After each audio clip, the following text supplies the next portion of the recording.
They didn't just send her away. They erased her. Neema's father stood at the doorway, his voice cold as he threw her bag into the dust, telling her she was no longer his daughter. No tears, no hesitation, just silence as the door slammed behind her, cutting her off from everything she had ever known. Minutes later, she collapsed by the roadside, her body trembling, her dignity shattered. That was when Kassim Mtembezi saw her, a lonely widower and a broken girl. He should have kept driving, but something about her pain felt too familiar, and without knowing why, he stopped. Before we go on, where are you watching from and what time is it there right now? If stories like this move you, take a moment to subscribe. There's so much more ahead. The road that led to Kassim Mtembezi's house curved away from the crowded noise of Dar es Salaam and slipped into a quieter part of the city where life moved slower, but eyes noticed everything. Small houses stood close together, some painted, others worn by time, and the narrow path between them carried the weight of many untold stories. It was the kind of place where silence was respected, but never empty. Kassim drove along that road every evening. It was a habit more than a choice. For years now his life had followed the same quiet rhythm: work errands, the occasional visit to the clinic, and then home. No one waited for him. No one asked questions. The house he returned to held memories but no voices, and over time he had learned to live with that, or at least to pretend he had. That evening felt no different until it did. He had just crossed the small bridge near the drainage canal when something unusual caught his attention. At first it looked like nothing more than discarded cloth pushed to the side of the road. But then it moved. Kassim slowed instinctively. The headlights stretched forward, illuminating a figure lying awkwardly near the edge of the road. A young woman, her body curled slightly, one arm pressed weakly against the ground, as if she had tried to push herself up and failed. Her dress was covered in dust, her hair tangled, and one sandal was missing. Kassim's hands tightened on the steering wheel. He had seen enough of life to recognize situations that carried risk, not just physical danger, but the kind that followed you home, the kind that complicated everything. And this felt like one of those moments. He could keep driving. No one would question it. In fact, most people would say it was the wise thing to do. He slowed even more, then stopped completely. The engine idled softly. For a long moment he didn't move. His eyes remained fixed on the girl, his thoughts pulling in different directions. Experience told him to be careful, to avoid involvement, to protect what little peace remained in his life. But then she tried to move. Her fingers trembled against the dirt, her body lifting slightly before collapsing again. It wasn't dramatic. It wasn't staged. It was real. And in that fragile movement, something inside Kassim shifted. He turned off the engine. The silence that followed felt heavier than before. He opened the door and stepped out slowly, the gravel crunching beneath his shoes as he approached her. Each step carried hesitation, but also something else, something deeper than caution. When he reached her, he stopped a short distance away. "Can you hear me?" he asked quietly. There was no immediate response. He crouched down, careful not to startle her. "Are you hurt?" Her eyes fluttered open, unfocused at first, then slowly settling on his face. For a brief second, fear flashed through her expression, the instinctive fear of someone who expected harm, not help. Her lips moved, but the sound barely came out. "Please," she whispered. That single word carried more weight than any explanation.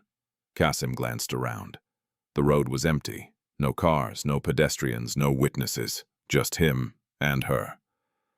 He exhaled slowly, then reached out, supporting her shoulder gently. "I'm not going to hurt you," he said. She stiffened slightly under his touch, but she didn't pull away. Carefully, he helped her sit up. She winced, her hand instinctively pressing against her side. but she allowed him to support her. Up close, Kassim could see the details more clearly. The dried tear marks on her face, the redness in her eyes, the way her breathing came unevenly as though she had been holding herself together for too long. "What's your name?" he asked. There was a pause. Then softly, "Neema." Kassim nodded. "I'm Kassim." He didn't ask more, not yet. Instead, he stood and helped her to her feet. She staggered immediately, her balance unsteady, her strength clearly fading. Without hesitation, Kassim steadied her, placing her arm over his shoulder. She was lighter than he expected. Too light. They moved slowly toward the car. Each step seemed to cost her effort. When they reached the passenger door, Kassim opened it and helped her sit down carefully. She leaned back, her eyes closing briefly, as if the simple act of sitting had drained what little energy she had left. Kassim stood there for a moment, looking at her. This was the point where he could still turn away. He could take her to a hospital, leave her at a police station, find someone else to take responsibility. That would be reasonable, safe, expected. But something about her silence, about the way she tried to make herself smaller even in his car, made those options feel distant. He closed the door, then walked around and got into the driver's seat. The engine started again. They drove in silence. Neema didn't speak. She didn't look at him either. Her hands rested tightly in her lap, fingers intertwined as if she was holding herself together. After a while, Kassim spoke. "Do you have somewhere to go?" The question lingered in the quiet space between them. Neema's fingers tightened slightly. Then she shook her head. It was a small movement, but it carried everything. Kassim nodded once. He didn't ask why. Some questions didn't need answers right away. The car turned off the main road and onto a narrower path. The houses grew fewer, the lights dimmer. Eventually, Kassim pulled up in front of a modest house surrounded by a low fence. He turned off the engine. For a moment, neither of them moved. Then Kassim stepped out and walked around to open her door. "Come," he said simply. Neema hesitated, her eyes moving from the house to his face, searching for something: certainty, safety, permission. Kassim didn't rush her. "I'm not going to hurt you," he repeated gently. Something in his tone, calm, steady, without pressure, seemed to settle her enough. She stepped out. The house was small but clean. A narrow veranda led to a wooden door that had aged with time. Inside, the air carried a faint scent of oil wood and something else. Something like stillness. Kassim switched on the light. The room revealed itself slowly. A simple sofa, a wooden table, shelves with tools, and a few framed photographs hanging on the wall. Neema noticed them immediately. A woman smiling, a young man beside her. A family that once was. Kassim followed her gaze, but said nothing. Instead, he gestured toward a chair. "Sit." She sat quietly. He went into the kitchen and returned with a glass of water and a small piece of bread. He placed them in front of her without a word. She hesitated for a second, then took the glass, drinking slowly at first, then faster, as if her body was finally allowed to admit its needs. When she finished, Kassim took the glass and set it aside. "You can stay here tonight," he said. Neema looked up, startled. "I don't want to cause you need rest," he said, cutting her off gently. "Tomorrow we will talk." Her lips parted slightly, but no argument came out. Instead, she nodded. "Thank you," she whispered. Kassim showed her a small room down the hallway. The door creaked softly as he opened it. Inside, the bed was neatly arranged, untouched for a long time, carrying a quiet presence that felt almost sacred. "You can use this room," he said. Neema stepped inside slowly, her eyes taking in the space. There was something about it, something preserved. She turned back slightly as if she wanted to ask something but chose not to. Kassim stood at the doorway for a moment. "Rest," he said quietly. Then he closed the door. Back in the main room, Kassim remained standing, his eyes drifting toward the photographs again. He had lived in silence for years, and now, without planning it, that silence had been interrupted. But what he didn't yet understand was that bringing Neema into his home was not just an act of kindness. It was the beginning of something that would test everything he thought he had already survived. Morning arrived quietly, without announcement, as it always did in Kassim Mtembezi's house. The first light slipped through the thin curtains, touching the walls with a softness that made everything feel almost untouched by time. Outside, distant voices from early traders drifted through the air, blending with the faint clatter of metal from nearby workshops, waking up to another day. Inside, the house held its usual silence. Kassim was already awake. He sat on a wooden stool near the small kitchen, his hands wrapped around a cup of tea that had long gone lukewarm. He hadn't slept much, not because of fear, but because something unfamiliar had settled into the house the night before. Something that made the silence feel different. Occupied. Alive. He wasn't sure if that comforted him or unsettled him. From down the hallway there was no sound. Kassim's eyes drifted toward the closed door of the spare room, the room he hadn't opened in years until last night. The memory of it stirred something deep inside him, something he had spent years carefully avoiding. But now it was no longer just a memory. Someone was inside it. He exhaled slowly, stood up and poured fresh tea into another cup. Then he waited. Minutes passed. Eventually, the door opened. Neema stepped out cautiously, as if unsure whether she was allowed to exist in the space beyond that room. She had washed her face, but traces of yesterday still lingered in her eyes. The swelling, the quiet exhaustion, the invisible weight she carried. She paused when she saw him. Kassim nodded once, not forcing a smile, but offering something gentler acknowledgement. "You slept?" he asked. She hesitated, then nodded. "A little." That was enough. He gestured toward the table. "Sit." Neema walked over slowly and sat at the edge of the chair, her posture careful, almost apologetic. Kassim placed the cup of tea in front of her, along with a small plate of bread. "You can eat." She murmured a quiet thank you and reached for the bread, her fingers moving cautiously at first, then with more urgency, as hunger reminded her of itself. Kassim didn't stare. He had learned long ago that dignity often lived in the small spaces, like allowing someone to eat, without feeling watched. For a while they existed in silence again. But this silence was different from the night before. It was no longer about uncertainty. It was about beginning. After she finished eating, Neema wiped her hands lightly on her dress and looked down at the table. "I should go," she said softly. Kassim leaned back slightly, studying her, not with suspicion but with quiet observation. "Go where?" The question was simple, but it held a truth she could not escape.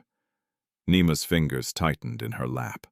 I will find somewhere," she said, though her voice lacked conviction. Kassim shook his head gently. "You don't know this area. I will manage." He paused. Then calmly, "No." The word wasn't harsh, it wasn't forceful, but it was firm. Neema looked up surprised. "I cannot stay here," she said quickly, almost defensively. "People will talk. They already will."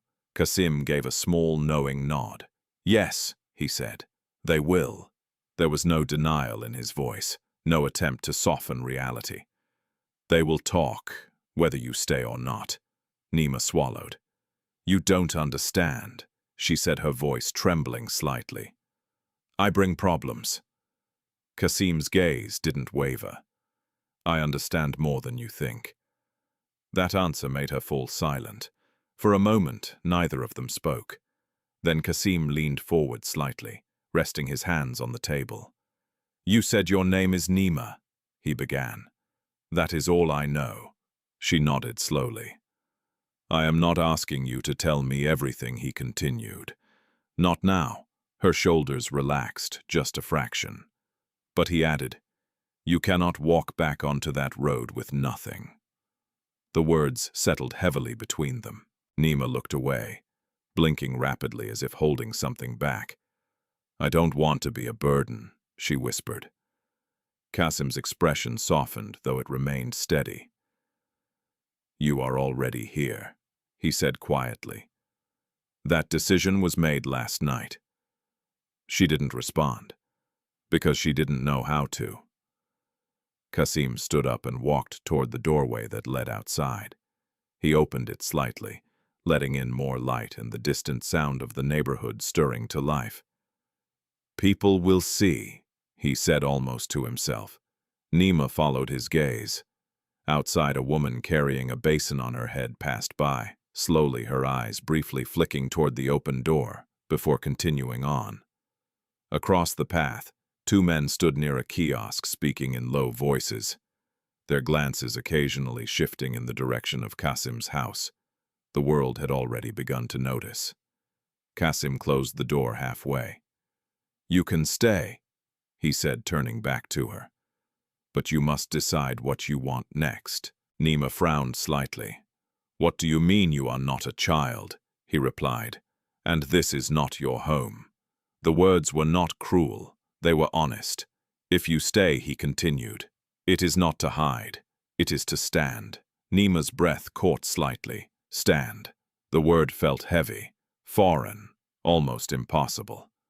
I don't know how, she admitted. Kassim nodded. Then you learn. For the first time since she had woken up, something shifted in Neema's eyes, not hope, not yet, but something close to it. A possibility, but it didn't last long. Because just as quickly, doubt returned. You don't know what I am running from, she said, her voice low. Kassim met her gaze. No, he said simply, but I know what you are running with. She blinked, confused. Fear, he said. The word hit her harder than she expected. Her lips parted slightly, but no words came out. Kassim didn't press further. Instead, he walked toward a small shelf and picked up a folded piece of cloth, clean, simple. You can wear this, he said, handing it to her. Your clothes. You will need something better. Neema took it slowly. Thank you, she whispered again. But this time the words felt different. He nodded once more. There is water at the back, he added. You can wash properly. She stood holding the cloth close to her chest. Before she turned to go, she hesitated. Kassim, he looked at her. Why are you helping me? The question lingered, not suspicious, just confused. Kassim didn't answer immediately. Instead, his eyes drifted briefly toward the photographs on the wall again. The woman, the young man, then back to Neema. Because someone should have helped you sooner, he said quietly. That was all. Neema didn't ask more, because somehow she understood that this answer carried more truth than anything else he could have said. She walked toward the back of the house, leaving Kassim alone once again in the main room. But the silence no longer felt empty. Outside, the whispers had already begun to grow. Across the small community, questions were forming. Who was the girl? Why was she there? And what kind of man takes in a stranger like that? Kassim knew. Those questions would not remain quiet for long, but for now, inside his home, something fragile had begun. Not trust, not yet, but something that could become it. And neither of them knew that this small beginning would soon be tested in ways neither of them was prepared for. The second morning in Kassim Mtembezi's house did not feel as uncertain as the first, but it carried a different kind of weight, the kind that comes when silence is no longer empty but waiting. Outside, the neighborhood had already begun its quiet observation. Women sweeping their yards paused a little longer than usual when they reached the edge of Kassim's fence. Men passing by slowed their steps, their conversations lowering into whispers that were not meant to be heard, but always were. A young girl carrying water turned her head twice before continuing down the path. Something had changed, and everyone could feel it. Inside the house, Neema stood near the small back area, rinsing a plate carefully as if she had lived there for years. The water ran gently over her hands, but her thoughts were elsewhere, caught between gratitude and fear, between relief and the constant expectation that something would go wrong. Because it always had. Kassim watched her from the doorway for a moment before stepping forward. "You don't have to do that," he said. Neema paused, then shook her head slightly. "I want to," she replied. Her voice was quiet but steadier than before. Kassim didn't argue. Instead, he leaned lightly against the wall, his arms folded, observing not just what she was doing, but how she was doing it.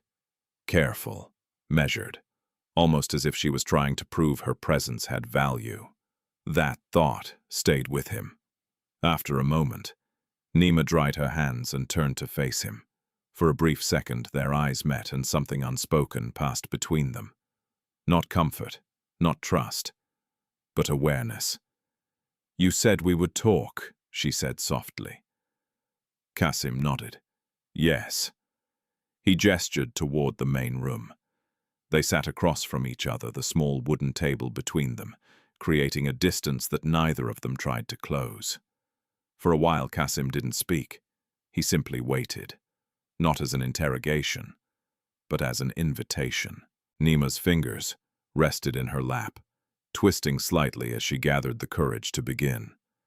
Her eyes moved briefly toward the photographs on the wall again, then back down. "My father," she started, then stopped. The word itself seemed heavy. Kassim said nothing. He wasn't always like that. She continued, her voice barely above a whisper. "After my mother died, everything changed." She swallowed. There was no space for me anymore. Kassim listened quietly, his expression unreadable but attentive. "He remarried," she said. "Her name is Salma." There was no anger in the way she said it, only distance. At first she tried to be kind. Neema continued, or maybe she pretended well. A faint, almost bitter smile touched her lips, then disappeared. But slowly, things shifted. Small things, words, looks, the way she would speak about me when she thought I couldn't hear. Kassim leaned slightly forward. "What kind of words?" Neema hesitated. Then quietly, "That I was stubborn, disrespectful, ungrateful," her fingers tightened, "that I brought trouble." The last phrase lingered. Kassim's gaze sharpened slightly. "And your father believed her?" he asked. Neema nodded. "Not at first," she said, "but over time." Her voice faded. Kassim understood. It didn't happen all at once. It never did. It became easier for him to agree than to fight, she added softly. Silence settled again. But this silence was different. It wasn't empty. It was filled with recognition. Kassim leaned back slightly, his eyes drifting for a moment, not to the photographs this time, but somewhere inward. He had seen this before. Not the same story, but the same pattern. "People change when it becomes convenient," he said quietly. Neema looked up at him, surprised. Kassim didn't elaborate. Instead, he asked, "Why did he send you away?" The question landed gently, but it carried weight. Neema's expression shifted immediately. Her shoulders stiffened. Her eyes dropped. For the first time since she had begun speaking, hesitation returned, not from fear of being judged, but from something deeper, something she was not ready to expose. She began, then stopped. Kassim noticed the change instantly. He didn't push. Instead, he nodded once. "You don't have to say it now," he said. Relief flickered across her face, quick, subtle, but real. "Thank you," she whispered. Kassim leaned forward slightly again, resting his hands on the table. "But understand this." He continued, his tone calm but firm. "Whatever happened, It does not make you what they called you." Neema blinked, caught off guard. She had not expected that.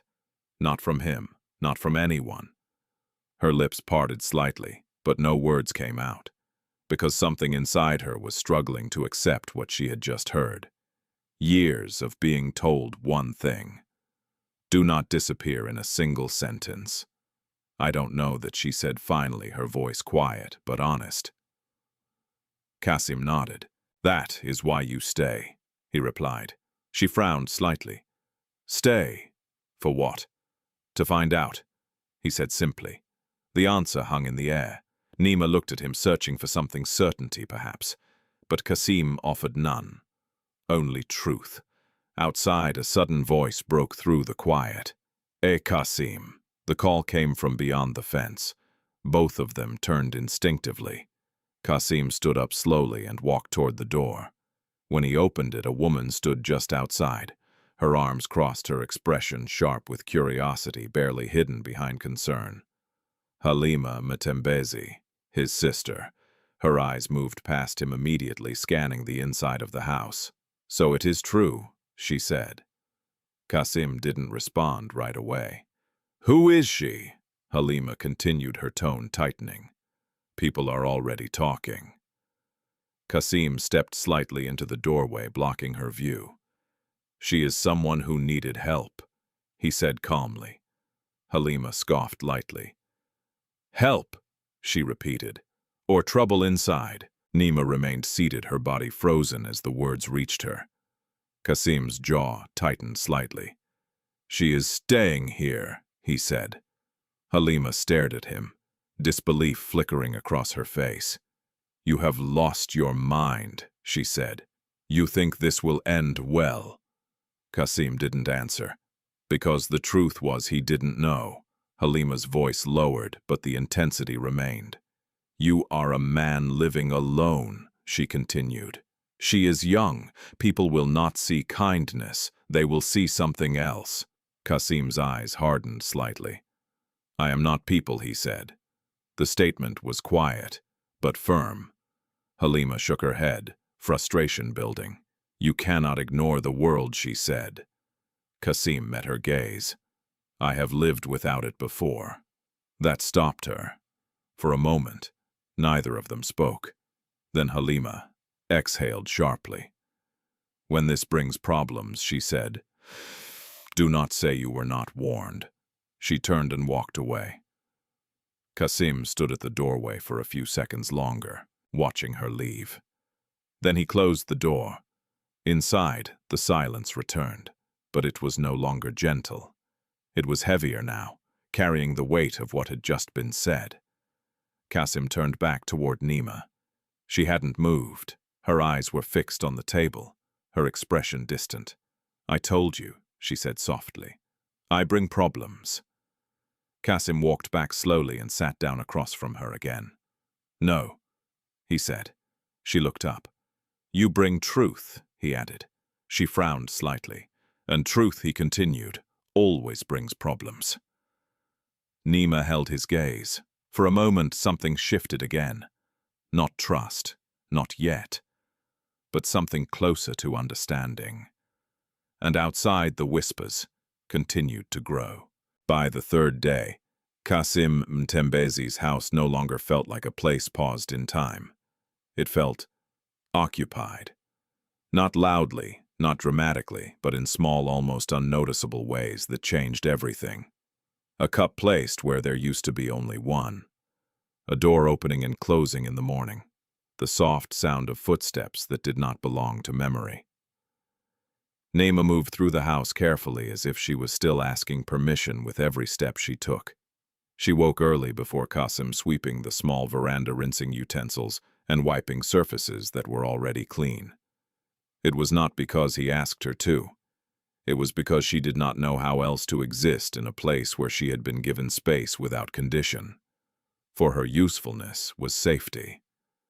Kassim noticed. He did not stop her. Not immediately. Instead, he watched. From the doorway of his small workshop behind the house, he would glance toward the veranda, and see her moving with quiet precision, her face calm but never fully at ease. It reminded him of something he had not thought about in years, how people learn to survive in spaces where they were not sure they were wanted. That thought stayed with him longer than he expected. The workshop itself had begun to change as well. It had once been his only connection to the outside world, a place where broken machines came in and left repaired, where customers spoke briefly, paid, and went on with their lives. It was simple, predictable. Now Neema had started stepping into that space. At first, she only watched. She stood at the edge, observing how Kassim handled tools, how he worked through problems without rushing, how he listened to the sound of a machine as if it could speak. One afternoon, when a small generator refused to start, Kassim noticed her standing closer than usual. "You understand this?" he asked, not looking up. Neema hesitated. "A little," she said. Kassim glanced at her. "A little is enough. Come." She stepped forward slowly. He handed her a tool. "Check the connection here," he said.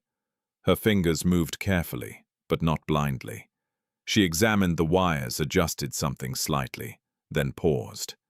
"This one is loose," she said quietly.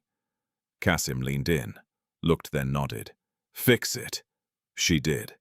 When the generator finally sputtered back to life, a small, almost invisible smile appeared on her face, quick, fleeting, but real. Kassim saw it, and for the first time he understood something important. Neema was not broken. She had simply been made to feel that way. But outside the small space they were building inside the house, the world was not as quiet. The whispers had grown louder. At the water point down the road, women spoke in lowered voices, their words drifting just enough to be heard. A young girl in his house, after all these years alone. "Do you think it is right?" No one said anything directly to Kassim, but they didn't need to. Judgment rarely needed to be loud to be effective. One afternoon, as Kassim returned from buying spare parts, he noticed two men standing near his gate. They fell silent when they saw him, their eyes following him as he walked past. He did not greet them, he did not slow down, but he felt it. The shift. Inside the house, Neema sensed it too. She didn't need to hear the words. She recognized the atmosphere, the subtle change in how people looked, how they paused, how silence became heavier in certain moments. She had lived through it before. That night, as they sat at the table, the tension finally found its way into words. "I should leave," Neema said. The statement came suddenly, but not unexpectedly. Kassim did not react immediately. He continued eating, as if giving the words time to settle before responding. "Why?" he asked calmly. Neema looked down. "It is already starting," she said.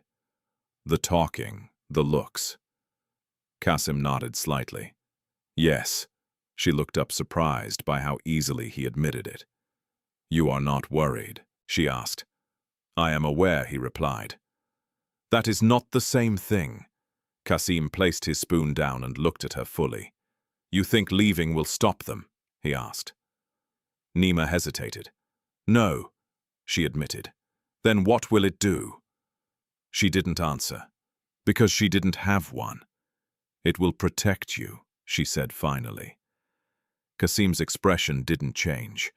From being seen like this," she said, her voice tightening slightly.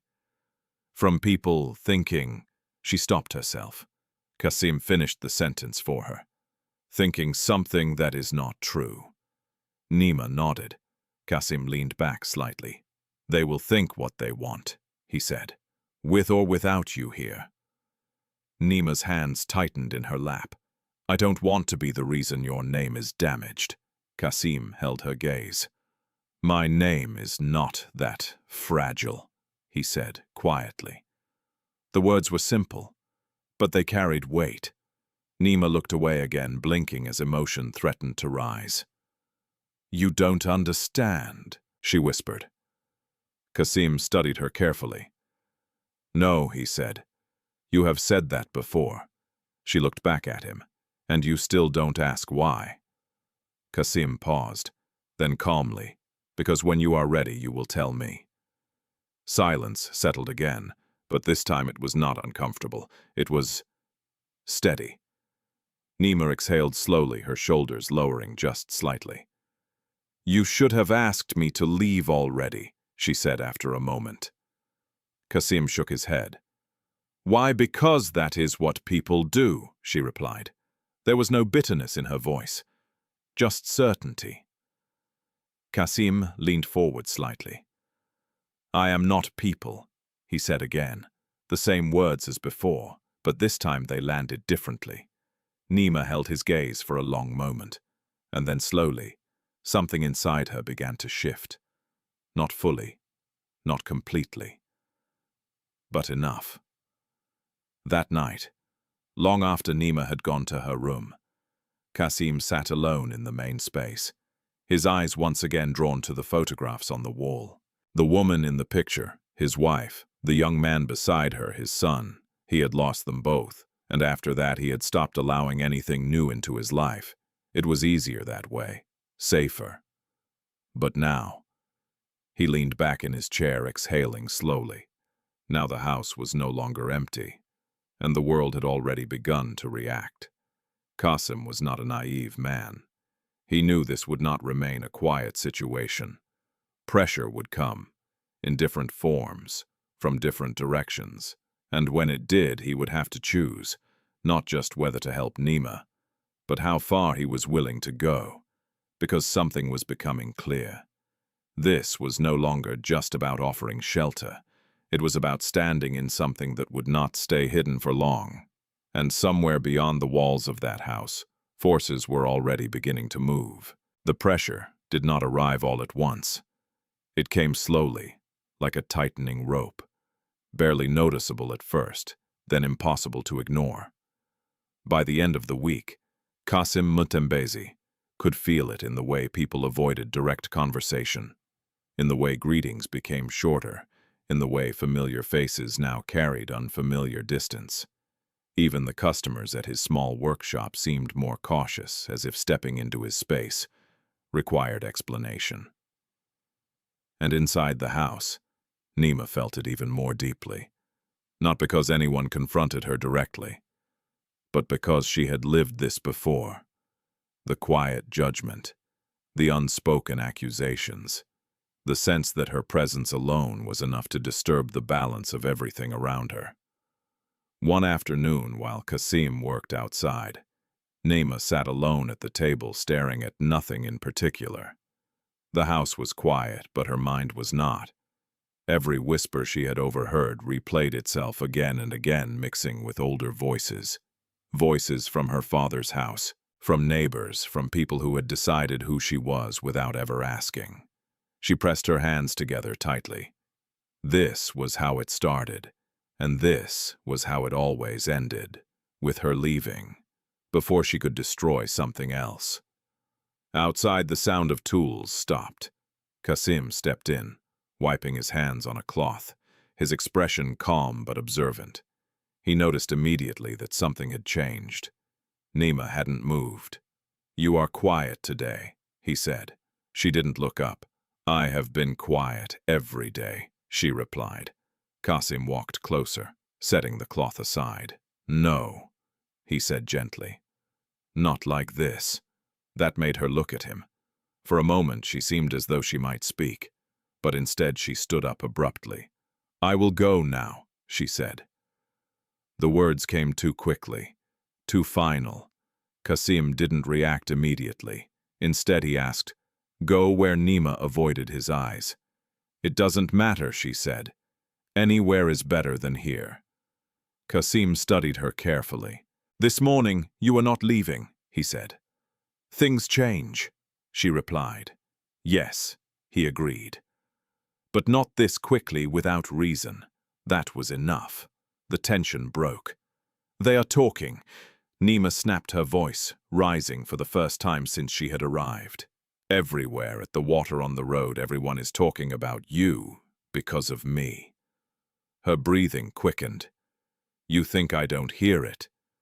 You think I don't know what they are saying?" Kassim remained still, They think I am. She stopped herself, swallowing hard. They think I am something I am not. Her voice trembled now. And you are letting it happen. The accusation hung in the air, but Kassim did not defend himself. Instead, he asked quietly, "What would you have me do?" Neema stared at him, caught between anger and pain. "Send me away," she said. Kassim shook his head. "No." Her expression hardened. Why, she demanded. "Why are you doing this?" The question was not new, but this time it carried frustration, desperation. Kassim took a slow breath. "Because leaving will not solve what you are running from," he said. "You don't know what I am running from," she shot back. Silence. For a moment, Kassim said nothing. Then calmly, "Then tell me." The room seemed to shrink around them. Neema's anger faltered, her eyes flickered. She had not expected that, not here, not from him. "I can't," she said, her voice dropping. "Why?" "Because," she hesitated, then shook her head. "Because if I say it, everything will get worse." Kassim stepped closer, not aggressively, but firmly enough to hold the moment in place. "It is already getting worse," he said. Neema's breath caught. She knew he was right, and that truth scared her more than anything else. "I will not let you carry this alone," Kassim continued. She let out a bitter, almost broken laugh. "You already are," she said, "and look what it is doing to you." Kassim's gaze didn't shift. "What it is doing to me is nothing compared to what it has done to you," he replied. The words landed heavily. Neema's eyes filled, but she forced herself to hold them back. "I don't want to destroy your life," she whispered. Kassim's expression softened slightly. "My life was already quiet," he said. "This is not destruction." She shook her head. "You don't understand," she insisted. Kassim paused. Then slowly, "Then help me understand." The room fell silent again. But this silence was different. It was no longer avoidance. It was a threshold. Neema stood there, her hands trembling slightly at her sides. Her mind raced, pulling her in two directions: toward silence, where she had always been safe, and toward truth, where everything could collapse. Her lips parted, then closed, then opened again. There was a girl. She said finally, her voice barely audible. Kassim didn't interrupt. "She was younger than me," Neema continued. "She used to come for tutoring near our house. Her breathing became uneven. One day, she didn't come back the same." Kassim's expression tightened slightly. Neema's eyes dropped to the floor.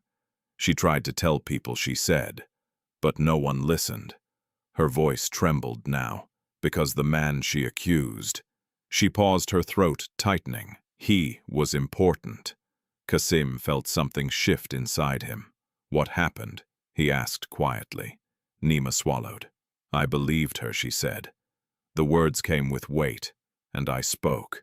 A long silence followed. "And then?" Kassim asked. Neema let out a slow, shaking breath. "My father told me to stop," she said. "He said I didn't understand how the world works." Her hands clenched. "But I didn't stop." Kassim's eyes darkened slightly. "What did he do?" Neema looked up at him, her eyes filled with something that had been buried for too long. "He chose them," she said. The simplicity of the statement made it more devastating. "He said I was bringing shame," she continued, "that I was destroying the family." Her voice broke slightly. "And then, he took their money." The words fell into the room like something heavy and irreversible. Kassim didn't move. Neema laughed softly, but there was no humor in it. "After that, everything changed," she said. "I became the problem, the liar, the disgrace."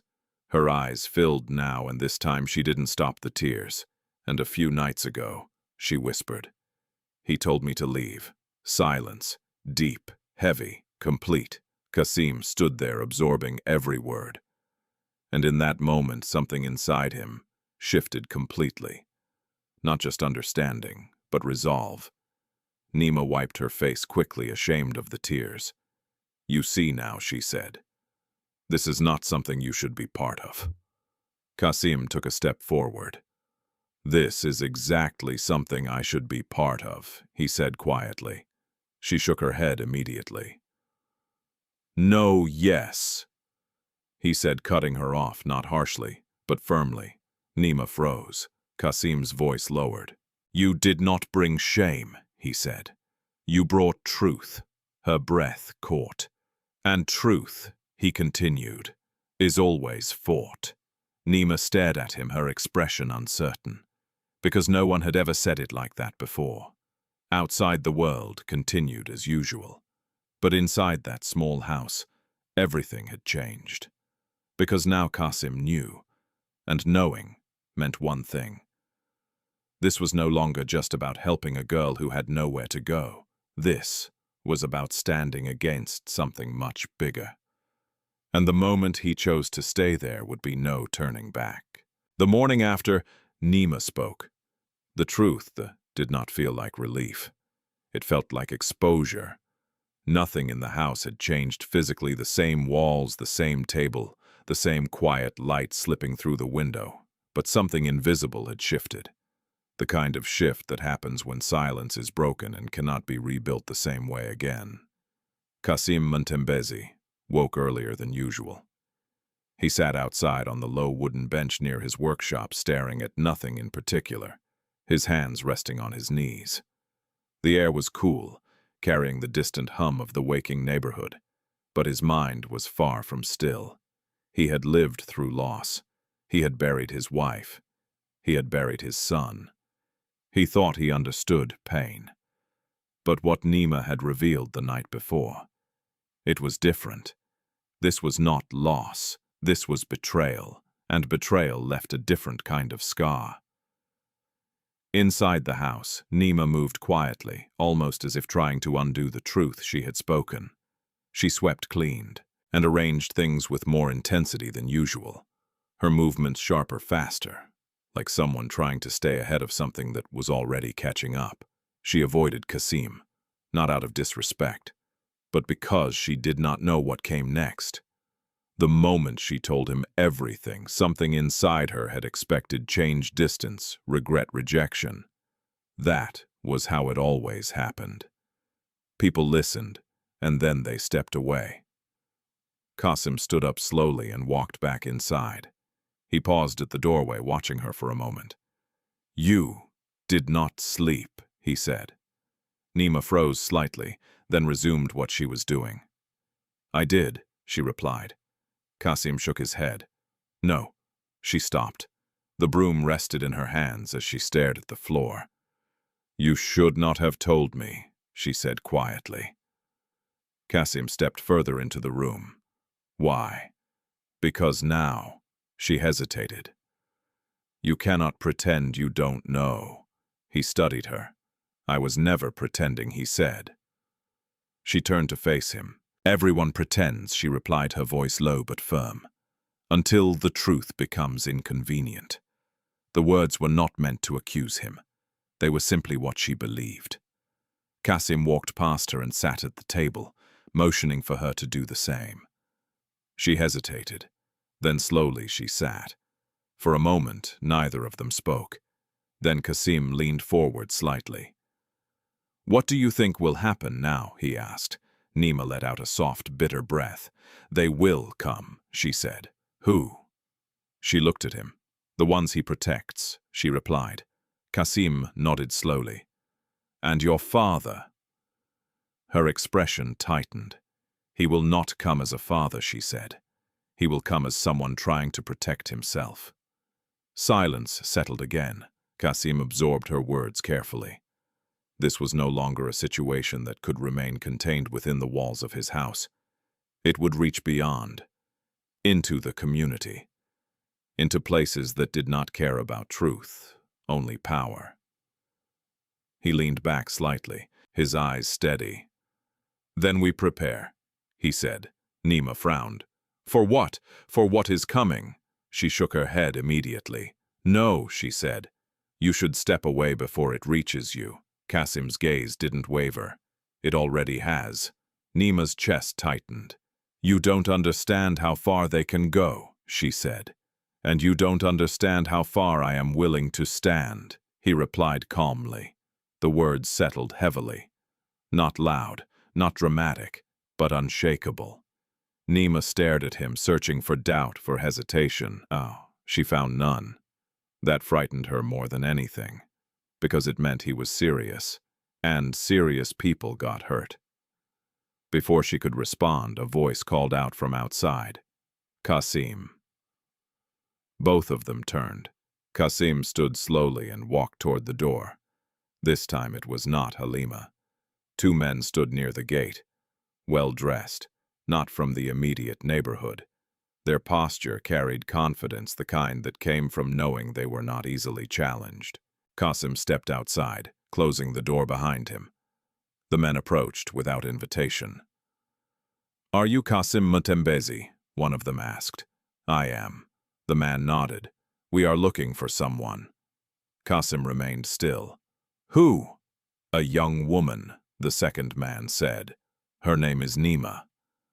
The name hung in the air. Kassim's expression did not change. There are many people with that name, he replied. The first man smiled slightly. Not this one. Silence. The man took a step closer. She has caused problems, he continued. We are here to resolve them. Kassim's jaw tightened slightly. How that depends, the man said, on whether she cooperates and if she doesn't. The smile faded. Then things become difficult. The meaning was clear. Kassim let the silence stretch, long enough for the message to settle. Then he spoke. She is not here. It was the first lie he had told about her, and it came without hesitation. The men exchanged a glance. Then, one of them nodded slowly. We will return, he said. And next time we expect honesty. They turned and walked away. Kassim stood there for a moment, watching them disappear down the road. His chest rose slowly. This was no longer speculation. It had begun. Inside the house, Neema had heard everything. She stood frozen near the wall, her hands trembling, her breathing shallow. When Kassim stepped back in, she looked at him immediately. They found me, she whispered. Kassim closed the door carefully. They are looking, he corrected. Her head shook rapidly. This is what I told you, she said. This is how it starts. Her voice rose slightly with panic. They will not stop. Kassim walked toward her, his movements calm, controlled. Then we do not run, he said. Neema stared at him, disbelief flooding her face. You cannot fight this, she said. I am not fighting, he replied. Then what are you doing? Kassim paused, then quietly, standing. The words settled between them. Simple, but powerful. Neema's breathing slowed slightly, though fear still lingered in her eyes. They will hurt you, she said. Kassim nodded once. Maybe. And you still, yes. He didn't let her finish. The certainty in his voice stopped her. For a long moment they stood there in silence. Then something shifted again. Not fear, not hope, but something in between. A fragile beginning of belief. Neema lowered her gaze slightly, her voice softer now. No one has ever stayed, she said. Kassim's expression softened just a fraction. I am not everyone, he replied. Outside the road, returned to its usual rhythm, but beneath it something had changed, because now the first move had been made, and the next one would not be quiet. The visit from the two men did not end when they walked away. It stayed, in the air, in the silence, in the way Neema no longer moved freely inside the house. That night she did not sleep. She lay on the narrow bed in the room that once belonged to Kassim's son, her eyes fixed on the ceiling, her body still but her mind racing. Every small sound felt louder. The creak of wood, the faint rustle of wind against the window, the distant bark of a dog. They had found her. Not completely, but enough. And that was how it always began. Outside, Kassim remained awake as well. He sat in the main room, a small lamp casting a warm but dim light across the space. In front of him on the table lay an old notebook he had not opened in years. It had once belonged to his son, filled with sketches, numbers, small notes about machines. He wasn't reading it. He was thinking, carefully, deliberately. He had lived long enough to understand something important, danger, did not always announce itself loudly. Sometimes it arrived quietly, asking questions, observing, waiting, and when it returned, it would not come politely. By morning, the neighborhood had already begun to shift again. This time the whispers carried a sharper edge. Not just curiosity, but awareness. The presence of unfamiliar men had not gone unnoticed. In places like this, strangers were seen immediately, and strangers asking about a young woman living with a widower. That kind of story did not stay small. Neema felt it the moment she stepped outside to fetch water. Conversations paused. Eyes followed. A woman she had never spoken to before gave her a long measuring look before turning away. Another shook her head quietly, as if confirming something she had already decided was true. Neema lowered her gaze and walked faster. By the time she returned, her hands were trembling slightly. Kassim noticed. "You went out," he said. Neema nodded, placing the container down carefully. "They know," she said. Kassim leaned back slightly in his chair. "They suspect," he corrected. She shook her head. "No," she said. "They know enough." Silence settled again, but this time it carried tension. Kassim studied her. "We cannot stay like this," he said. Neema's head snapped up. "What do you mean?" "I mean," he continued calmly, "we need to understand exactly what we are facing." Her expression tightened. "I already told you." "You told me what happened," he replied. "Not who we are dealing with." Neema hesitated. That distinction mattered. Kassim leaned forward slightly. "The man," he said, "the one you spoke against." Neema's fingers curled into her palms. "Mr. Baraka Mwinyi," she said quietly. The name felt heavy, even spoken in a small room. Kassim repeated it once slowly, as if testing its weight. "I have heard it before," he said. Neema wasn't surprised. "Everyone has," she replied. Kassim nodded. That alone explained a lot. "But not everything. What does he do?" Kassim asked. Neema exhaled slowly. "Business," she said. "Construction, contracts, donations to churches, schools, important places." Kassim's eyes narrowed slightly. "And influence." Neema didn't respond, because it was obvious. Kassim leaned back, absorbing the information. This was not a man who could be challenged easily. Not in a place where reputation mattered more than truth. "What about the girl?" he asked after a moment. Neema's expression shifted. Pain returned instantly. "She disappeared," she said. The words were quiet, but devastating. Kassim's jaw tightened. "No one asked questions," he said. Neema gave a small, hollow laugh. "They did," she said. "At first, and then they stopped." Silence filled the room again. Kassim felt something settle inside him. Not anger, not yet, but something colder. Understanding. This was not just a story of injustice. It was a system. One that protected itself, one that erased anything that threatened it. Neema looked at him carefully. "This is why you should step away," she said. "You see now." Kassim met her gaze. "Yes," he said. Her shoulders relaxed slightly, relief beginning to form. Then he continued. "And that is why I will not." The relief disappeared instantly. "Kassim, no," he said, gently but firmly. Neema stood up suddenly, frustration rising again. "You cannot fix this," she said. "You cannot fight people like that." Kassim remained seated. "I am not trying to fix it," he replied. Then what are you doing? She demanded. He paused. Then quietly, I am refusing to ignore it. The words landed heavily. Neema shook her head, pacing slightly now. That will not protect you, she said. Kassim watched her carefully. It may not, he admitted. Then why? She asked, her voice breaking slightly. Kassim didn't answer immediately. Instead, his eyes drifted just for a second toward the photographs on the wall. Then back to her. Because someone ignored it before, he said, quietly. Neema froze. And now we are here.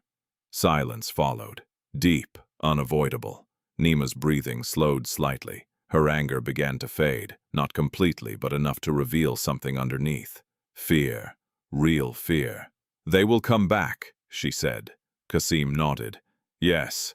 And next time. They will not ask politely. Neema closed her eyes briefly. This was happening. There was no more distance between her past and her present. It had caught up. Kassim stood up slowly. We need to be ready, he said. Neema opened her eyes. How Kassim walked toward the small shelf and picked up an old phone. By not staying alone in this, he said. She frowned. Who will help, she asked. People already believe them. Kassim turned back to her. Not everyone. Neema shook her head. You don't know that. Kassim's expression remained steady. I know enough.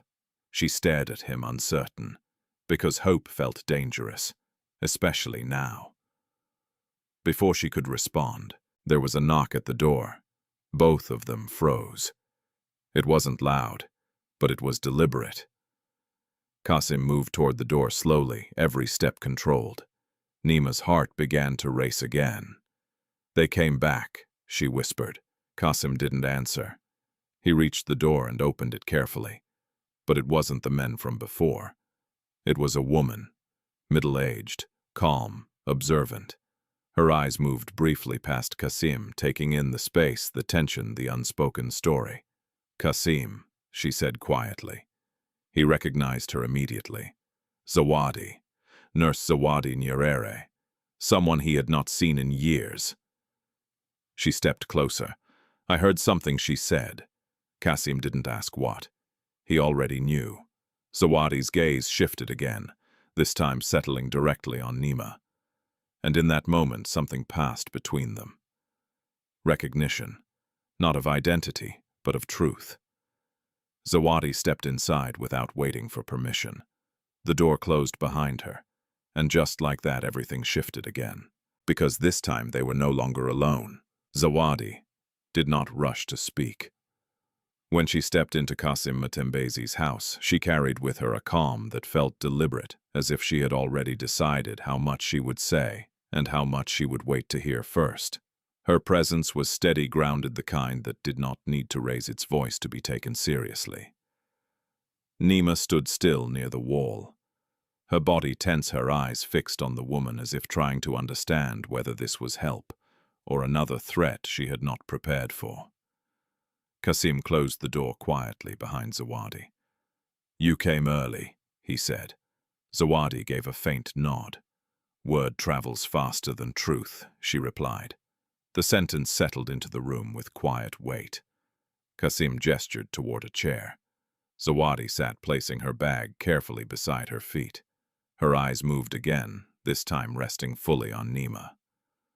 What is your name? She asked gently. Neema hesitated, not because she wanted to hide, but because names had begun to feel dangerous. Still, after a moment, she answered. Neema. Zawadi nodded slowly, as if confirming something she had already suspected. Neema Achieng, she said. Neema's breath caught. Kassim's gaze shifted sharply toward Zawadi. You know her, he said. Zawadi exhaled quietly. I know of her, she corrected. The distinction mattered. Neema's fingers tightened slightly at her sides. How she asked, her voice cautious. Zawadi leaned back slightly, her eyes never leaving Neema. Because some stories don't disappear, she said. They are only buried. Silence followed. Kassim stepped closer. "Tell us what you know," he said. Zawadi paused, not out of hesitation, but because she understood the weight of what she was about to say. "I worked at the district clinic," she began. "The same one where the girl was brought." Neema's body stiffened instantly. Kassim noticed. "The girl you spoke about, Zawadi," continued her tone, calm but firm. "She didn't disappear immediately." Neema looked up, confusion flickering it across her face. "What do you mean?" she asked. Zawadi's expression softened slightly. "She survived," she said. The words landed like a shock. Neema blinked. Her lips parted, but no sound came out. "She was injured," Zawadi continued. "Scared, but alive." Neema's breath became uneven. Then why she started but couldn't finish. "Because survival is not the same as being protected," Zawadi said quietly. The room fell silent again. Kassim's jaw tightened. "What happened to her?" he asked. Zawadi's gaze lowered briefly, then returned. "She was taken away," she said. "Her family received pressure, visits, offers, warnings." Neema's hands began to tremble. "And they," agreed, Zawadi added. "Not as judgment, but as fact." Neema shook her head, slowly disbelief and pain mixing together. "No," she whispered. "She said she would speak." Zawadi nodded. "She tried. That was enough." The truth filled in the rest. Neema turned away slightly, her chest rising and falling as if the air had suddenly become too heavy. Kassim watched her for a moment, then turned back to Zawadi. "And the man," he asked. "Baraka Mwinyi." Zawadi's expression didn't change. "He continued his life," she said, as if nothing happened. "Of course he did." Kassim leaned back slightly, his hands tightening into fists at his sides. "And now," he asked. Zawadi's eyes sharpened. "Now he is cleaning what remains," she said. Neema turned back quickly. "What does that mean?" Zawadi met her gaze directly. "It means," she said, "you are not just a witness." Neema froze. "You are a problem." The word hung in the air. Clear, unavoidable. Neema swallowed hard. "I already knew that," she said quietly. Zawadi shook her head slightly. "No," she replied. "You knew it emotionally, not strategically." Kassim frowned. "Explain." Zawadi leaned forward slightly. "When powerful people face exposure, they don't just deny it," she said. "They remove it." Silence. Deep. Heavy. Neema's breathing became shallow again. "They will try to discredit you," Zawadi continued. "If that fails." She didn't finish the sentence. She didn't need to. Kassim stepped closer. "And the men who came yesterday?" he asked. Zawadi nodded once. "They are not the beginning," she said. "They are a warning." Neema's eyes filled with fear. "This is exactly why I told you to step away," she said, turning to Kassim. Kassim didn't respond immediately. Instead, he looked at Zawadi. "What can we do?" he asked. Zawadi studied him carefully. "You are asking the wrong question," she said. Kassim frowned slightly. "Then what is the right one?" Zawadi's voice lowered. "Are you prepared for what doing something will cost?" The question lingered. Not rhetorical. Real. Kassim didn't answer right away. Because he understood something important in that moment. This was no longer about small choices. This was about consequence. Neema watched him closely, her heart tightening. "Don't," she said softly. Kassim looked at her. "You have already done enough."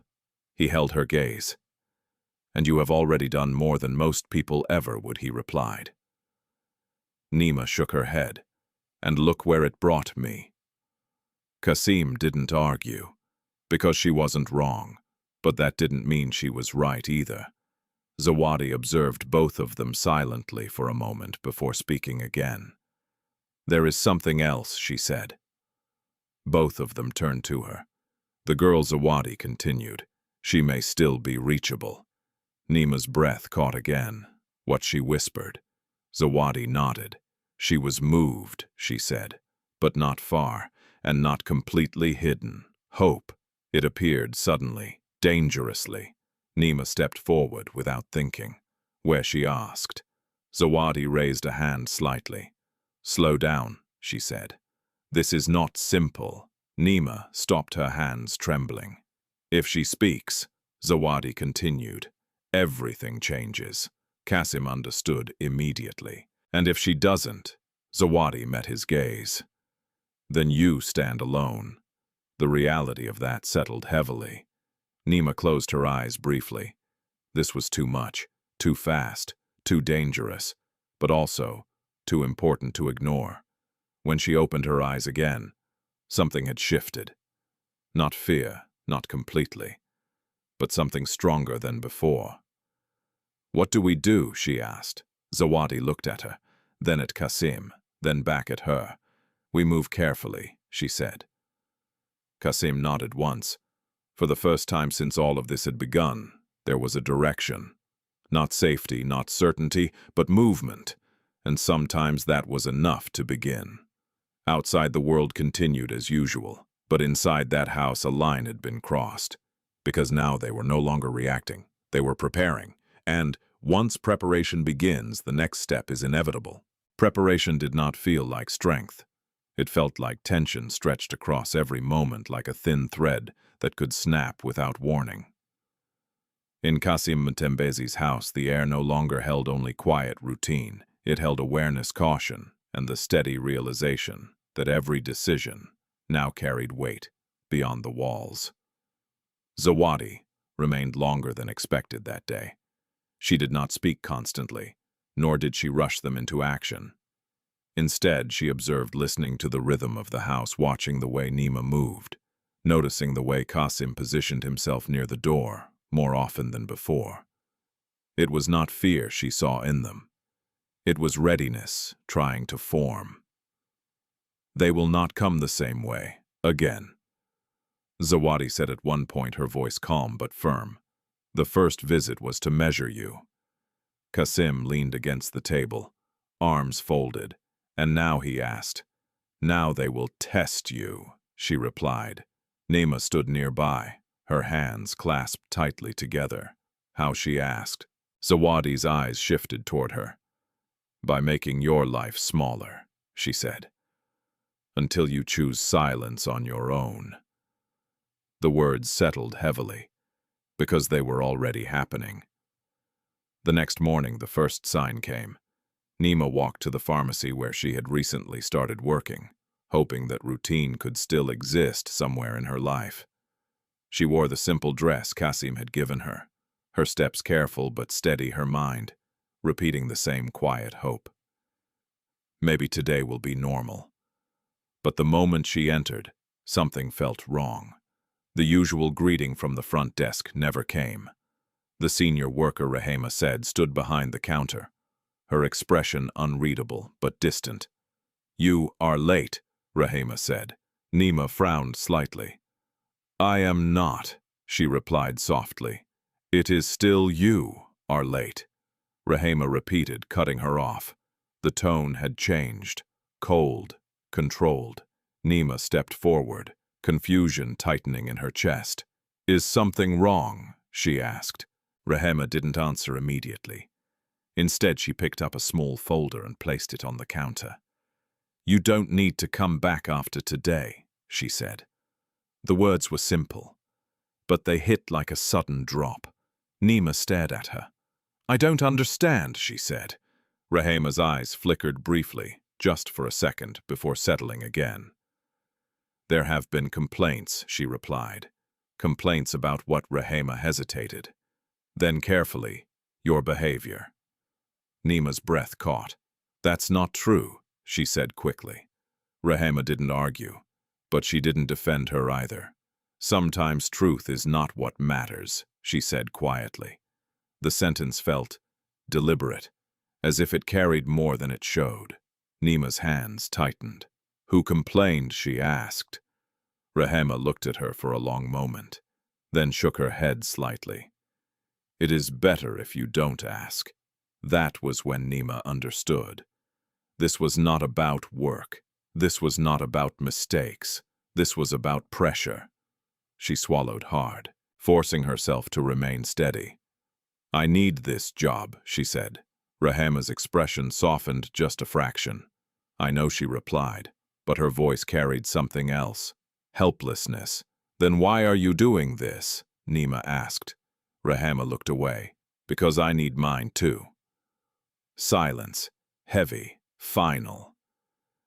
Neema stood there for a moment longer, then slowly nodded. There was nothing else to say, nothing that would change the outcome. She turned and walked out. Outside, the sunlight felt harsher than usual. The road stretched ahead of her, familiar but suddenly uncertain. She didn't cry. Not because she wasn't hurting, but because something inside her had begun to understand a deeper truth. This was not personal. This was systematic. By the time she returned to Kassim's house, the silence inside felt different again. Kassim noticed immediately.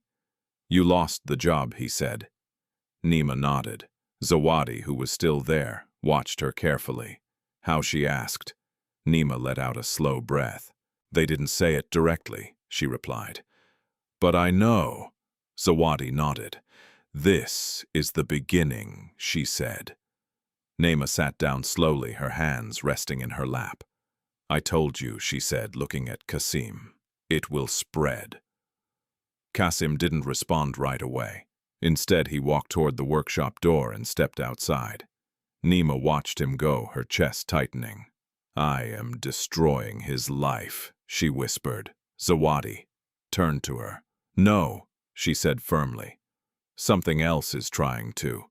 Neema shook her head. "It is because of me." Zawadi leaned forward slightly. "Listen to me," she said. "This would exist with or without you." Neema looked at her uncertain. "You didn't create it," Zawadi continued. "You revealed it." The words lingered, but they didn't fully settle. Not yet. Outside, Kassim stood in front of his workshop, staring at the damage. It had happened quietly, efficiently. One of the main tool cabinets had been forced open. Equipment was missing. Wires had been cut. The small generator he had repaired days earlier lay on its side, broken again, but this time intentionally. Kassim didn't move. He simply stood there, taking it in. This was not random. This was not theft. This was a message. When he stepped back inside, Neema saw it immediately in his expression. "What happened?" she asked. Kassim didn't answer. He didn't need to. Zawadi stood up slowly. "They escalated," she said. Kassim nodded once. Neema's breath became shallow again. "This is what I meant," she said. "They will not stop." Kassim walked to the table and placed both hands on it, steadying himself not from fear but from the weight of what was becoming real. "They want us to react," he said. Zawadi nodded. "Or retreat." Neema looked between them, her voice trembling. "And what do we do?" Kassim lifted his gaze. "We don't give them either," he said. The certainty in his tone was quiet, but solid. Neema stared at him, struggling to understand how he could remain so steady when everything around them was beginning to fall apart. "They are taking everything," she said. "My job, your work, your peace." Kassim met her gaze. "They have not taken everything," he replied. She frowned slightly. "What is left?" Kassim paused. Then quietly, "Choice." The word settled deeply, because it was true. They could still choose to run, to stay, to fight, to remain silent. Zawadi stepped closer. "We cannot stay passive anymore," she said. Kassim nodded. "I know." Neema looked at both of them, her fear still present but now mixed with something else, something fragile, something uncertain. "What happens next?" she asked. Zawadi and Kassim exchanged a brief glance. Then Kassim answered, "We stop letting them control the pace." The air shifted again, because this time they were not just preparing. They were about to move, and once they did, there would be no quiet way back. The decision to move forward did not come with clarity. It came with weight, the kind that settled into every breath, every step, every glance exchanged in silence. Kassim, Mutembezi's house, no longer felt like a place of refuge. It had become a place of planning, of quiet resistance, of choices that could not be undone. Zawadi did not leave that evening. Instead, she stayed not as a guest, but as someone who understood that leaving too soon would mean abandoning something that had just begun to take shape. Neema sat at the table, her hands wrapped around a cup she had not touched. Her mind was not on the present moment, it was moving backward, forward, everywhere at once. The past she had tried to escape had caught up. The future she feared was now approaching faster than she could prepare for, and in between stood Kassim, still calm, still steady, still choosing not to step away. "We need to find her," Kassim said finally. The words broke the long silence. Neema looked up sharply. "The girl?" she asked, though she already knew. Kassim nodded. Zawadi leaned back slightly, studying him. "That is not simple," she said. "I know," Kassim replied, "but it is necessary." Neema's chest tightened. "If we find her, they will know," she said. "They already know enough," Zawadi responded. Silence again. This time it was not hesitation, it was calculation. Zawadi placed her hands together, thinking carefully before speaking. "There is someone," she said slowly. "A relative. Distant but close enough to have taken her in." Neema leaned forward slightly, where she asked. Zawadi shook her head. "I don't have the exact location," she said, "but I know the area." Kassim nodded. "That is enough to start." Neema's eyes moved between them, uncertainty tightening her voice. "This is dangerous," she said, "for all of us." Zawadi met her gaze. "Yes," she said simply. The honesty of it left no room for comfort. Kassim stood up slowly. "We don't go as people looking for trouble," he said. "We go as people asking questions." Zawadi raised an eyebrow slightly, and if the answers don't want to be given, Kassim's expression didn't change. "Then we listen differently." Neema frowned. "That won't protect you," she said. Kassim looked at her. "Nothing will," he replied.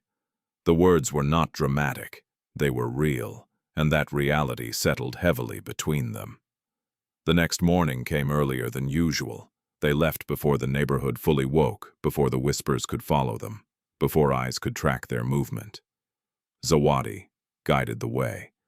The road they took led away from the familiar paths of Kassim's routine and into areas where the city shifted, less structured, more unpredictable. Small shops gave way to open spaces, then to clusters of houses built close together, as if proximity offered some kind of protection. Neema sat in the back of the car, her hands tightly clasped together. She had not been here before, but something about it felt familiar. Not physically, but emotionally. This was the kind of place where stories like hers were hidden, not because they were rare, but because they were inconvenient. "We stop here," Zawadi said, pointing ahead. Kassim slowed the car and pulled over near a narrow path that led between two rows of houses. "From here we walk," she added. Neema's heartbeat quickened. This was it. They stepped out of the car. The air felt different, closer, heavier. People noticed them immediately, not with open curiosity but with quiet awareness. Outsiders. Zawadi moved with confidence, her steps steady, her posture calm. Kassim followed his gaze, scanning the surroundings carefully. Neema walked slightly behind them, her body tense, her senses alert. Every face they passed seemed to hold a question. Every glance felt like a test. They stopped in front of a small house with a faded blue door. Zawadi turned to Kassim. "This is the place I was told about," she said. Neema swallowed hard. Kassim nodded once. Then he stepped forward and knocked. The sound echoed softly. For a moment, nothing happened. Then the door opened slightly. A woman stood there, her expression cautious. "Yes," she asked. Zawadi stepped forward. "We are looking for someone," she said gently. The woman's eyes narrowed slightly. "Who?" Zawadi glanced briefly at Neema, then back at the woman. "A girl," she said. "She stayed here for some time." The woman's grip on the door tightened. "I don't know what you're talking about," she said quickly. Kassim stepped forward slightly, not aggressively but enough to hold the moment. "We are not here to cause trouble," he said calmly. The woman hesitated. Her eyes moved between them, then settled on Neema. Recognition flickered, quick, subtle, but real. Neema saw it. "You know her," she said softly.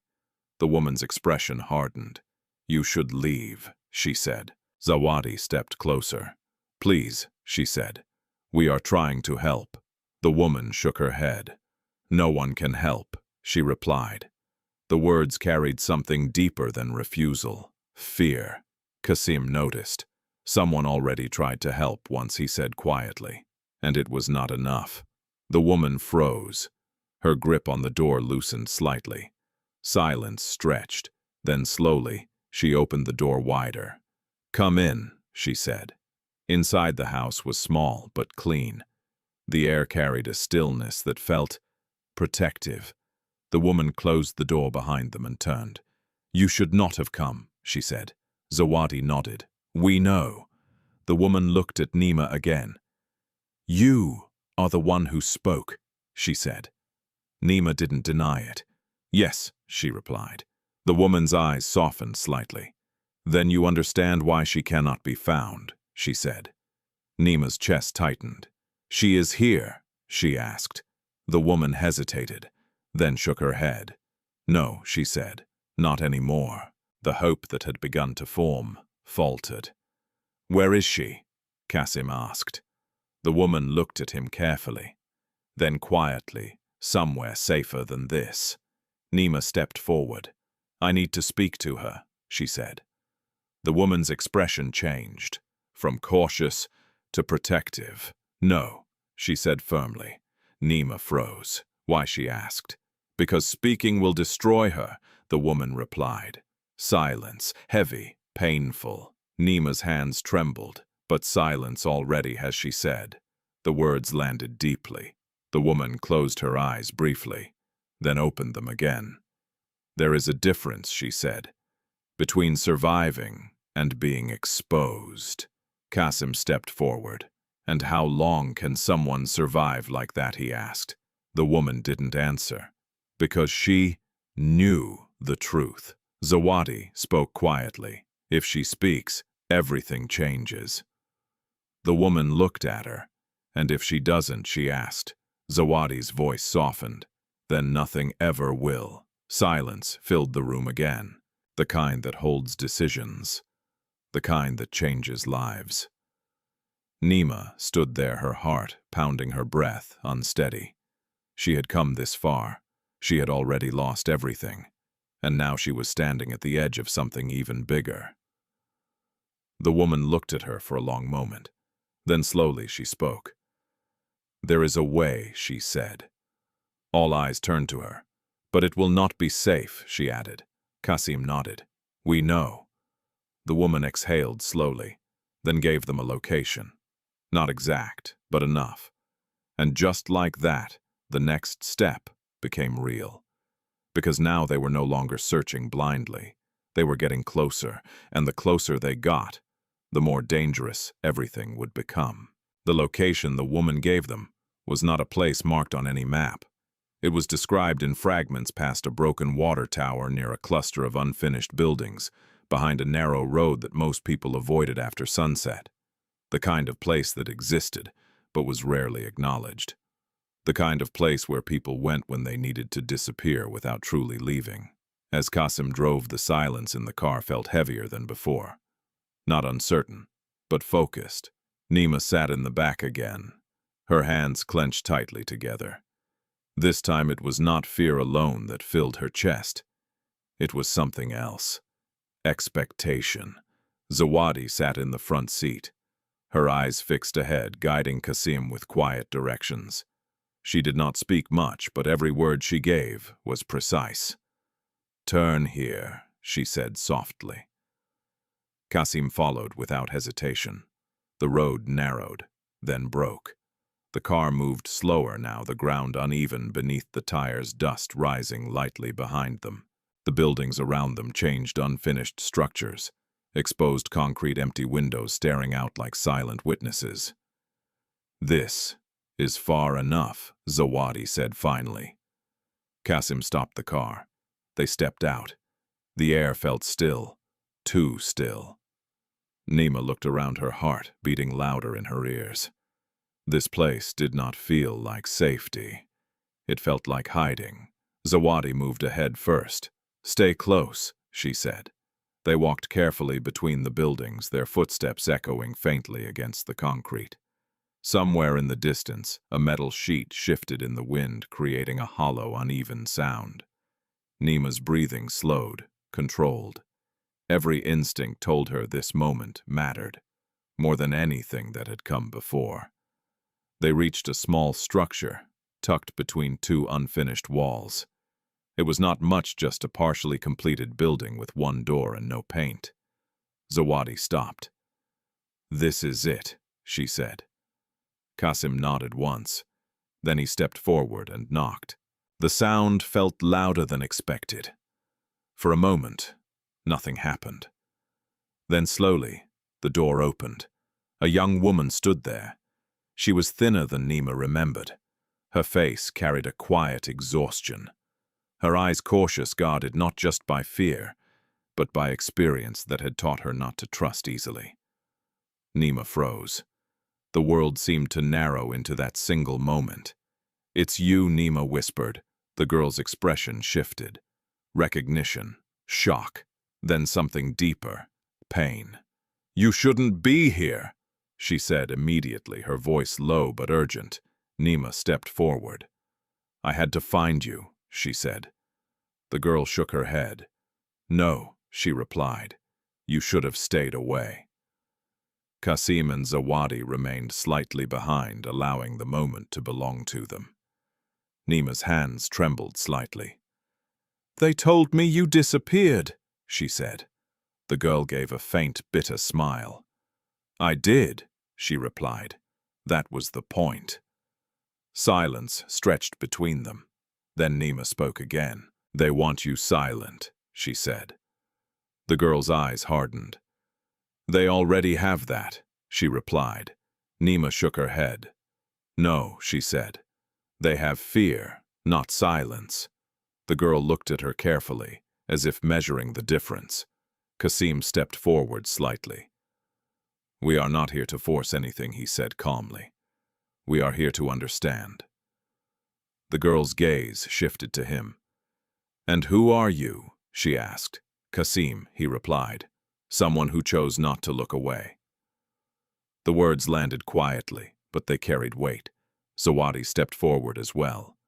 "You remember me," she said gently. The girl's eyes widened slightly. "The clinic," she said. Zawadi nodded. "You were not alone then," she said, "and you are not alone now." The girl's expression faltered. For the first time, something beneath the surface showed. Not fear, not anger, but hesitation. Neema stepped closer. "If you speak," she said, her voice trembling but steady, "it changes everything." The girl shook her head immediately. "No," she said. "It destroys everything." Neema's chest tightened.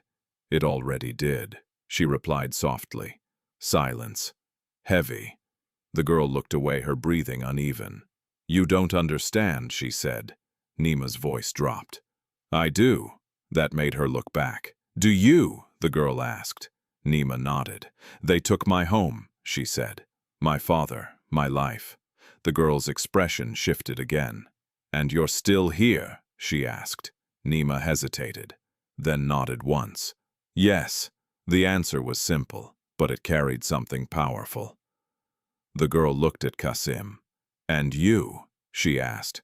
"Why are you here?" Kassim met her gaze. Because no one stood when they should have, he said. Silence followed. The wind outside moved softly through the unfinished walls, carrying dust and the faint sound of something distant. The girl stepped back slightly, her hand resting against the door. "You don't know what they can do," she said. Kassim nodded. "We are learning." Zawadi stepped closer. "You have already survived," she said. "That is not nothing." The girl let out a quiet breath. "No," she said, "but it is not enough." Neema took another step forward. "What would be enough?" she asked. The question lingered. The girl didn't answer immediately, because she didn't have one. Finally she spoke. "Safety," she said. The word was simple, but unreachable. Neema nodded slowly. "I thought silence would give me that," she said. The girl looked at her. "Did it?" she asked. Neema shook her head. "No. Silence. Deep, unavoidable." The truth sat between them. Clear, sharp, real. The girl closed her eyes briefly, then opened them again. "They will come for you," she said. Neema nodded. "They already have." The girl looked at Kassim and Zawadi. "And you will be hurt," she added. Kassim didn't deny it. Zawadi didn't soften it. Because they both knew this path did not end without cost. The girl stepped back further, her body pressing lightly against the door. "I need time," she said. Neema's heart tightened. "We don't have much," she replied. The girl's voice sharpened slightly. "Then you should not have come." The words stung, but they were not cruel. They were real. Kassim stepped forward again, his tone steady. "We will not force you," he said, "but we will not disappear either." The girl looked at him. Something shifted again. Not trust, not yet, but something that made her hesitate before closing the door. "Leave," she said quietly. Neema held her gaze for a moment longer, then nodded. They turned and walked away. Slowly, silently, the distance between them growing with every step. But something had changed, because now they had seen each other. And once truth is seen, it cannot be unseen. Back at the car, Neema paused before getting in. "She's afraid," she said. Kassim nodded. "Yes," Zawadi added quietly. "And she has reason to be." Neema looked back at the unfinished building. Her chest tightened. "But she's not gone," she said. Kassim followed her gaze. "No," he replied, and that was enough. Because now they were closer than ever before, and the next move would decide everything. They did not speak much on the way back. The road that had carried them toward possibility now carried them back into uncertainty. But it was no longer the same uncertainty as before. This time it was shaped, defined by faces, by words, by the quiet strength and fear they had just witnessed. Neema sat in the back seat, her eyes fixed on nothing but her thoughts circling everything. The girl's voice echoed in her mind. "I need time. Time." It sounded simple. But in situations like this, time was not neutral. It favored power. It favored silence. It favored those who wanted things to remain buried. Kassim drove steadily, his hands firm on the wheel, his gaze focused ahead. But inside, something had shifted again. Seeing the girl alive, real not erased, had changed everything. This was no longer just Neema's truth. It was shared, and shared truth had weight. Zawadi sat quietly beside him, her posture composed, but her eyes thoughtful. She had seen this before, cases that hovered at the edge of exposure, where one decision could either bring justice or collapse everything into deeper silence. "She is not ready," Zawadi said finally. Neema looked up. "She will never feel ready," she replied. Zawadi nodded slowly. "That is true," she said. "But there is a difference between fear and refusal." Neema's fingers tightened. "She didn't refuse," she said. "No," Zawadi agreed. She hesitated. Kassim spoke without turning. and hesitation can be moved. Neema leaned forward slightly. How, she asked. Kassim didn't answer immediately, because the truth was there was no simple way. You show her she is not alone, he said eventually. Neema swallowed. And if that is not enough, Kassim's grip on the wheel tightened slightly. Then we stand anyway. The words settled heavily, because standing without her would mean standing exposed, alone against something far larger than themselves. When they returned to the house, the air felt different again, not because something had changed physically, but because something had followed them. A quiet sense that they were being watched, measured, counted. Zawadi noticed it first. She paused just inside the doorway, her eyes scanning the space. Something is wrong, she said. Kassim stepped in fully. What do you see? Zawadi didn't answer immediately. Instead, she moved toward the window and looked out. Across the road, a motorbike stood parked where none had been before. A man sat on it, not moving, not speaking, just watching. Not openly, but not hiding either. Kassim's jaw tightened. They found us again, Neema whispered. Zawadi stepped back. They never lost you, she said. The difference mattered. Kassim moved toward the door again, but this time he didn't open it. They are not here to talk, he said. Neema's chest tightened. What do they want? Zawadi met her gaze. To remind you. The words felt cold, controlled, real. Kassim turned back toward them. We cannot wait anymore, he said. Neema frowned. For what? For them to decide the next move, he replied. Zawadi nodded slightly. He's right. Neema looked between them, her voice trembling. You are talking about going forward without her, she said. Kassim didn't deny it. Yes. Fear flashed across Neema's face. That will make everything worse, she said. Kassim stepped closer, or it will make it impossible to ignore. The tension in the room grew, because both possibilities were true. Zawadi spoke carefully. If we move now, we need something solid, she said. Evidence, not just words. Kassim nodded. And we have none, Neema added quietly. Zawadi's eyes shifted. Not yet, she said. Silence. Then a sudden noise outside. A sharp crash. All three of them froze. Kassim moved first. He stepped quickly toward the back of the house, his movements controlled but urgent. Neema followed, her heart racing. When they reached the workshop, the damage was immediate. Worse than before. The remaining tools had been scattered across the ground. The workbench had been overturned. One of the wooden supports had been cracked deliberately, leaving the structure unstable. But this time it wasn't just destruction. It was escalation. Neema's breath caught. They're getting closer, she said. Kassim didn't respond. He walked slowly through the wreckage, his eyes taking in every detail. Not in anger, not in panic, but in understanding.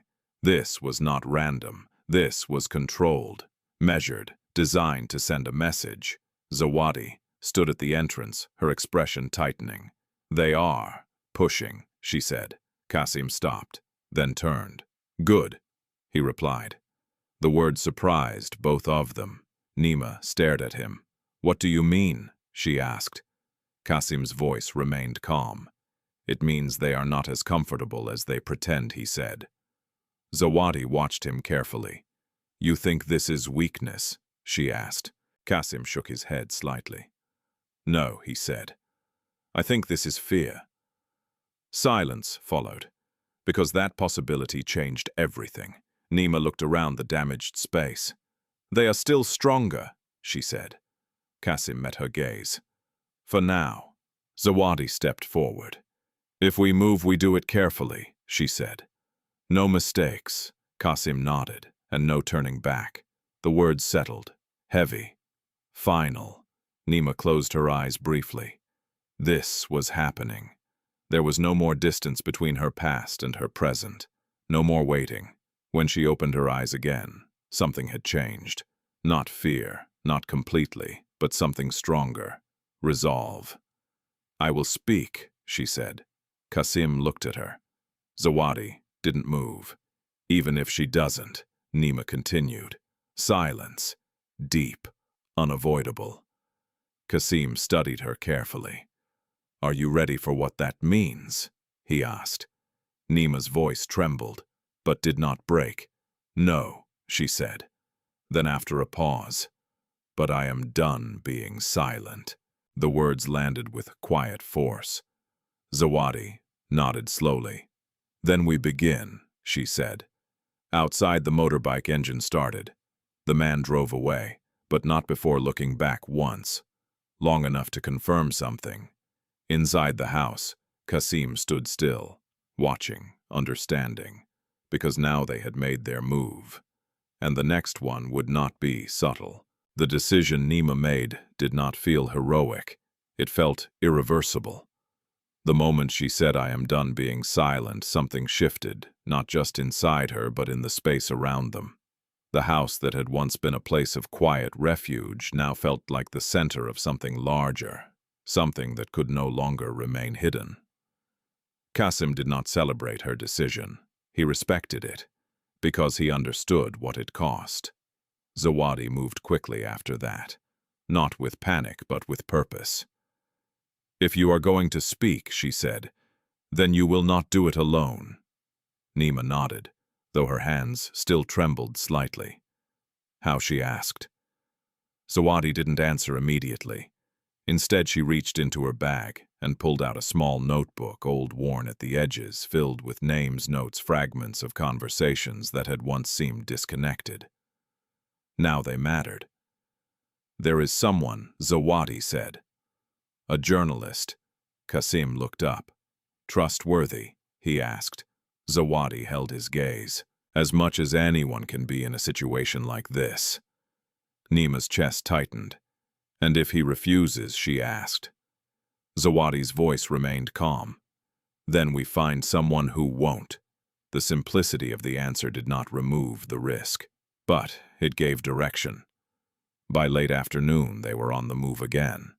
This time not toward hidden places, but toward exposure. The radio station sat in a busier part of the city, surrounded by movement, noise, and the constant flow of people who had no idea what story was about to enter their world. Neema stepped out of the car slowly. Her heart pounded harder than it had at any moment before. This was different. Facing one person in a hidden building was one thing. Facing the possibility of being heard by everyone was something else entirely. "You can still stop," Kassim said quietly. She looked at him. "No," she replied, and this time there was no hesitation. Inside, the station felt alive. Voices overlapping, phones ringing, footsteps moving quickly from one room to another. It was the opposite of silence. It was a place where silence ended. Zawadi led them down a narrow hallway and stopped in front of a door. She knocked once. A voice answered from inside. "Come in." They entered. A man sat behind a desk, papers spread in front of him, his expression focused, but curious as he looked up. "Zawadi," he said, surprised. "It's been a while." Zawadi nodded. "Danielle," she replied. "We need to talk." Daniel Mwanga leaned back slightly, his eyes moving from Zawadi to Kassim, then to Neema. Something in her expression caught his attention immediately. "Close the door," he said. Kassim did. The room fell quieter. Zawadi stepped forward. "This is Neema," she said. "She has something to say." Daniel studied Neema carefully. "I'm listening," he said. The words were simple, but they opened something. Neema took a step forward. Her voice felt tight at first, but she didn't stop. She spoke. Not all at once, not perfectly, but honestly. She told him about the girl, about the accusation, about the silence that followed, about her father, about being cast out. And as she spoke, the room changed. Daniel's posture shifted, his attention sharpened, his pen stopped moving. Because this was not just a story. It was a pattern, a system. something he had heard pieces of before, but never this clearly. When Neema finished, the silence in the room was different, not empty, but heavy with meaning. Daniel exhaled slowly. "This is serious," he said. Kassim nodded. "We know." Daniel looked at Zawadi. "You're sure about this?" he asked. Zawadi didn't hesitate. "Yes." Daniel leaned back, his mind already working. "If we air this," he began. "It won't stay small." Neema's hands tightened. "I don't want it small," she said. Daniel met her gaze. "Then you need to understand something," he replied. "This will not just expose them." He paused. "It will expose you." Neema swallowed. "I know. Your name, your face, your story. I know." Daniel watched her for a moment longer, then nodded once. "Then we do it properly," he said. The words landed with quiet finality. Zawadi stepped forward slightly. "We need protection," she added. Daniel gave a small, humorless smile. "In this country," he said. Then he shook his head. "I can give visibility," he continued. "Sometimes that is the only protection that works." Kassim understood. Once something was seen by many, it became harder to erase. Not impossible, but harder. Daniel stood up. "I need time," he said, "to verify, to connect this to what I already know." Neema's chest tightened. "How long?" she asked. Daniel hesitated. "Not long," he said. "Because if what you're saying is true, they will move fast." The words sent a chill through the room, because they already were. Outside, as they stepped back into the street, the world looked the same. People walked, cars passed, life continued. But for Neema, everything had changed. "They will know," she said. Kassim nodded. "Yes," Zawadi added quietly, "and now they will react." The weight of that settled over them. That night back at the house, the silence returned, but it was not the same silence as before. It was waiting. Every sound felt sharper, every shadow longer. Neema sat by the window, staring out into the dark. Her reflection looked back at her, tired, uncertain, but no longer hidden. Kassim stood nearby, his presence steady. "You did well," he said. She shook her head slightly.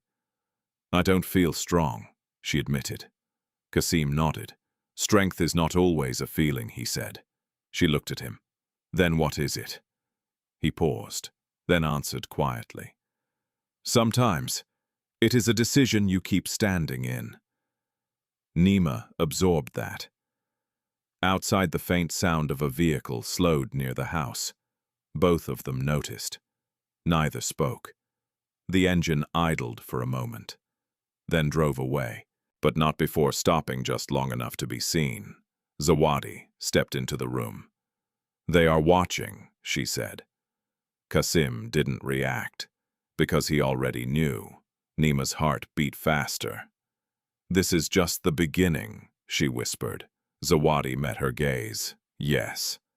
And in that moment, they all understood. The truth had been set in motion, and once truth begins to move, it does not stop quietly.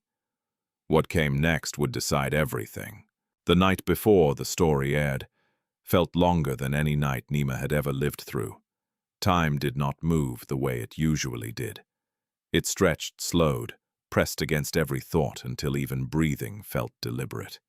Inside Kassim Matembezi's house, no one slept deeply, not Kassim, not Zawadi, and certainly not Neema.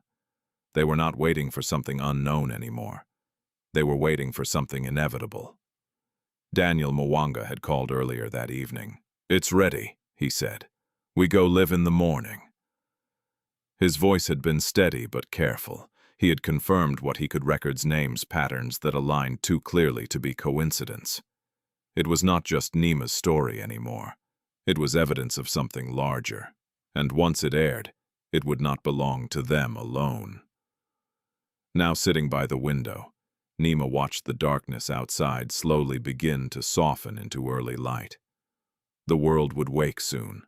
People would turn on their radios. Voices would fill the air, and her voice would be among them. "Are you afraid?" Kassim asked quietly from behind her. Neema didn't turn. "Yes," she said. Kassim nodded. "That is normal." She let out a slow breath. "I thought it would feel different," she admitted. "Stronger." Kassim stepped closer, standing beside her. "It rarely does," he said. She finally looked at him. "Then why does it still feel like I might lose everything?" she asked. Kassim met her gaze. "Because you might," he replied. The honesty of the answer didn't comfort her, but it grounded her. Zawadi entered the rooms, her expression focused. "It will start soon," she said. No one responded immediately, because there was nothing left to prepare, only to face. The radio station was already alive when Daniel stepped into the broadcast room. The equipment hummed quietly. The red light above the door waited silent but ready. Papers lay arranged neatly in front of him, though he knew he would not rely on them fully. This was not just a script. This was a moment. He adjusted his headphones and looked through the glass panel. A technician gave him a nod. 3 minutes.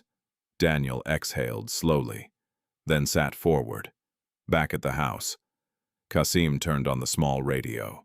The static crackled briefly, then cleared. A familiar voice filled the room. "This is Daniel Mwanga," he began. "And today we are not discussing news as usual." Neema's heart began to race. Zawadi stood beside her, one hand resting lightly on her shoulder. Kassim remained still, listening. "Today," Daniel continued, "we are speaking about something many have heard whispers of, but few have faced directly." The tone of his voice shifted, lower, sharper, about power, silence, and the cost of truth. Neema closed her eyes briefly. This was it.